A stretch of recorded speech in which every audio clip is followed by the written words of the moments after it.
sur lequel j'entends fixer. Le nouveau Premier ministre gabonais a prononcé son discours de politique générale ce 24 janvier 2023 à l'hémicycle du Palais Léomba devant les députés. Nommé Premier ministre et chef du gouvernement le 9 janvier 2023, a décliné son cahier de charges devant les députés dont il doit s'attirer la confiance. Parmi les grands axes de son programme, l'organisation prochaine des élections générales dans le pays. Pour la première fois, 3 élections vont se tenir de manière simultanée, la présidentielle, les législatives et les élections locales. Un challenge que le Premier ministre qualifie de défi majeur qu'il doit aborder avec sérénité. Il s'agira d'un défi majeur lancé à la classe politique dans son ensemble et aux citoyens gabonais en général.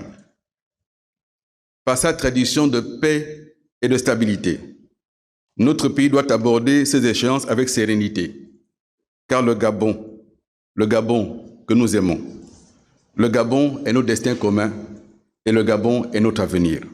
Le renforcement de la lutte contre la corruption, la surfacturation, la hausse de la collecte des recettes et la vie chère, la réfection et l'extension du réseau routier, des hôpitaux ou encore des nouvelles salles de classe sont entre autres orientations et priorités que le ministre a inscrits à l'ordre des chantiers de son gouvernement. Mon gouvernement renforcera les mécanismes de collecte des recettes publiques, tout en s'attelant à une gestion pluriannuelle des projets d'investissement par le recours à une programmation triennale.